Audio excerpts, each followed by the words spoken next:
that keys are to the glory days at the stick. From who's got it better than us to brick by brick. It's always the 49ers way, from off-season to game day. Yeah, we talk back. It's the 49ers Cutback.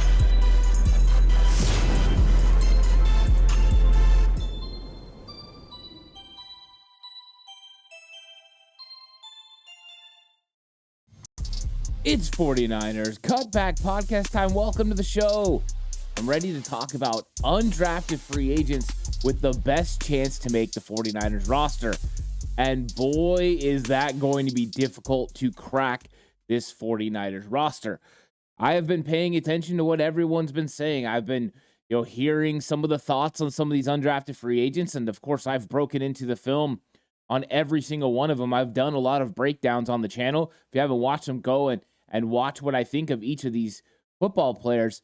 But one of the things I think is the most interesting is the 49ers have a top 5 roster, and that's probably selling them short. They're a top, 2 roster in the NFC and one of the top rosters in the NFL. It's absolutely spectacular how much depth and then talent that John Lynch and Kyle Shanahan have been able to acquire. When they first got to San Francisco in 2017, it was nothing for undrafted free agents to make the 49ers roster. It was something that you just kind of expected. They would sign 14 undrafted free agents and 5 or 6 would land on the roster, including players like Emmanuel Mosley and Azeez Al-Shaair, who ended up becoming starters. That was something that was the norm for the 49ers. In recent years, it's gotten more difficult for undrafted free agents to make the roster, even though there has been some highly touted ones. Last year, in fact, Marcelino McCrary-Ball, Quantrez Knight, Taylor Hawkins were all fan favorites. Jordan Mason was the undrafted free agent that ended up making the 53-man roster. But that's how difficult it's become. The players are really good. I mean, you go through 7 rounds of draft, and yeah, there's plenty of talented players, but there's lots of undrafted free agents that make rosters in this league. When it comes to the 49ers, though, and building the roster at which they have and all of the talent that they've acquired, it makes it difficult. So finding ways for undrafted free agents to make this roster has been interesting. I have watched some people do their 53-man roster projections and put as many as 3 undrafted free agents on the team. To me, that's hard to come by. I can give suggestions on guys who probably have the least resistance to be able to make this roster, but in reality, making this roster as an undrafted free agent is going to be nearly impossible. If there's an injury or something like that, yes, you can make this roster in that case. But without an injury, the 49ers are talented from top to bottom. So finding a location where an undrafted free agent can make the team hasn't been easy. But I think I've located a couple of guys that should have an opportunity to potentially make this roster if they show out and live up to the potential that they have. The first one I'm going to go with is offensive lineman Joey Fisher. And part of the reason I'm going with that is there's the most unknowns about the 49ers offensive line.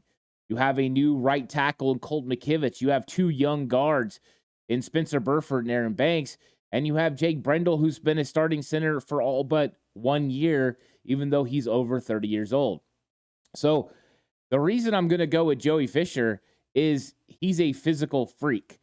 This guy did 38 reps at 225-pound bench press. He runs a 4.9 40. He has all the tools that you need to play NFL football. There's also something that goes along with being that athletic in his own scheme. Chris Verster talked about the fact that even though he played tackle in college at Shepherd, he's going to be moving inside to play guard. I think that suits him very well. I think he could be an absolute mauler, but still have the athletic ability to get to the second level and make plays. It's hard to find guys who can win at the point of attack in like gap scheme or something like that, and still be able to get to the second level consistently on an outside zone. Those players don't come along very often. One of those things where when's this thing going to click for Joey Fisher?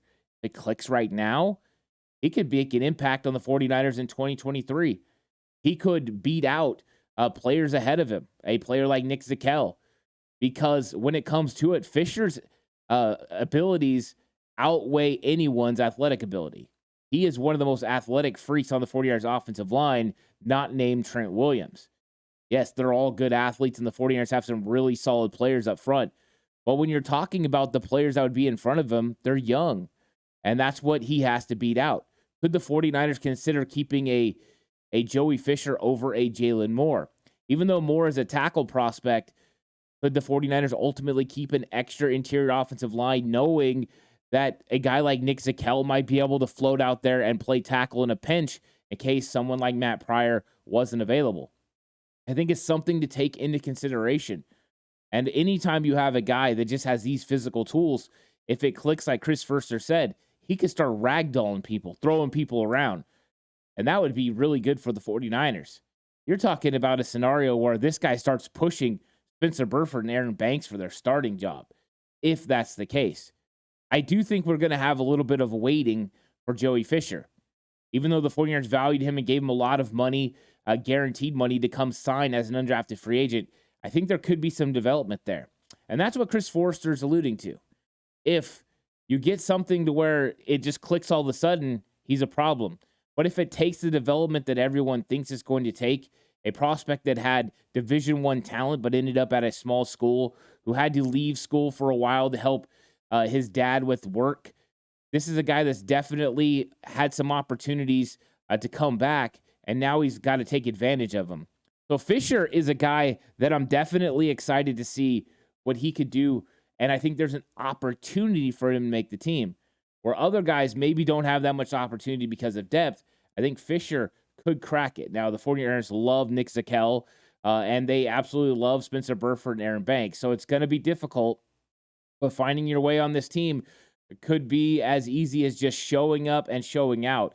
And we know the 49ers want to have the best possible roster. Last year, they kept Nick Zakelj on the active 53 just so they didn't lose him. With a really good training camp in preseason, Joey Fisher could be in the same category. The next guy I want to talk about with another opportunity to make this football team is going to be at one of the toughest positions to possibly do it, but he's another physical freak, and that's Spencer Waege.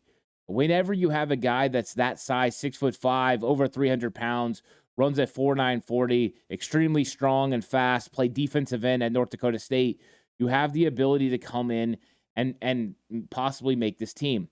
The fact the 49ers often have injuries on the defensive line is part of the reasons that I decided to go this route. Also, potential position versatility. Talked about him playing 4-3 in college. He could play a base 4-3 defensive lineman for the 49ers, especially on first and second down against obvious pass run situations. Then you can always play him at defensive tackle as well. He's got enough ability to get in the backfield and run players down as far as getting down the line of scrimmage, getting to running backs. His athletic ability is definitely there. He sets the edge, but not as good as we would like. He has all that strength and athletic ability, but you don't always see it translate to the field. But just like Joey Fisher, if he figures it out, he's a real problem. He's talented. You could use him in a Kerry Hyder type role, a guy that can play outside or inside, depending on what you need. And with the rotation, the 49ers need to definitely make sure they have guys that can flow in. Is it easy to make the 49ers team with this defensive line? Absolutely not. But when you're looking at the flexibility that some of these players are afforded, then it gives you an idea of potentially Waege making this team.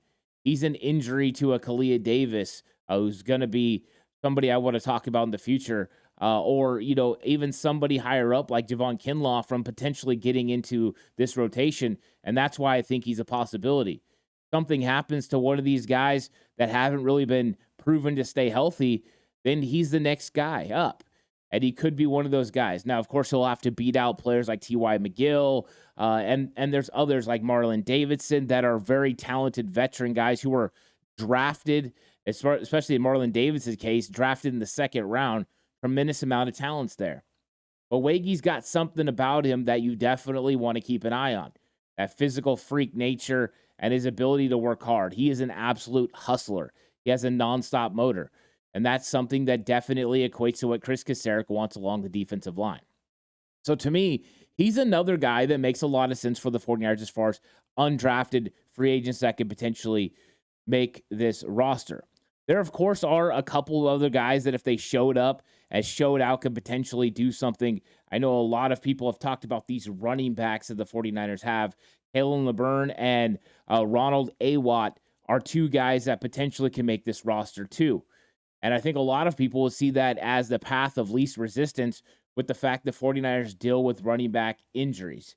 The question marks around Elijah Mitchell have already been starting to formulate as he has missed a little bit of mini camp for whatever unknown injury it is. The 49ers do not have to tell us what injury it is, and they're not going to tell us what injury it is. It could be something completely minor that will have nothing to do with his availability for training camp and ultimately for the season, but it definitely gets your antennas up. You got to start paying attention. So both of those running backs could potentially week onto this roster as a fourth running back with an injury. We know Jordan Mason and TDP are going to be vying for a bigger role within this 49ers offense. But if CMC and Elijah Mitchell are healthy, it's difficult for them to even get carries. So the odds, if everyone's healthy, is not good for Ronald Awatt and for Kalen LeBurn. But if one of those guys get injured, these two could definitely battle it out to potentially make this roster. I would give the edge right now to Ronald Awatt just from what I've seen on film, but I want to see how that translates to the 49ers offense and then see how they make it. And a couple of honorable mention guys that if something goes the right way could potentially make it, and that is Deshaun Jameson from Texas, the cornerback. He's got to overcome a little bit of a size deficit.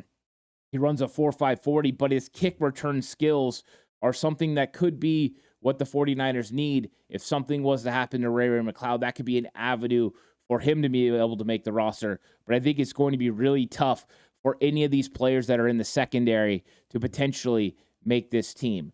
So I think he's a guy that is kind of a honorary mention. And then, just if something was to happen in other positions, you could have a couple other guys. But I think these are the guys really that have the best chance. Joey Fisher, I believe, has the best chance to potentially make this team just because of his athleticism and ability and the things Chris Foerster said about him switching positions, which isn't easy. My likelihood would be he's a practice squad player that makes an impact in 2024.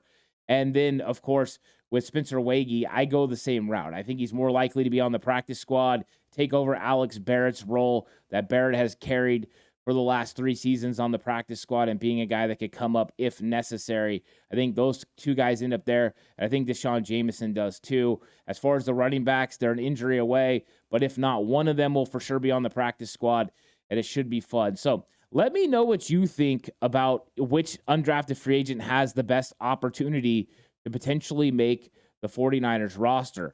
Also, let me know if you think any undrafted free agents can even make it.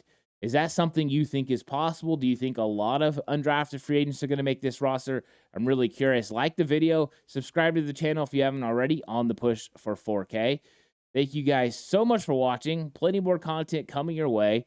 Can't wait for all of that. But until the next one, stay safe and remember the right way is always the 49ers way.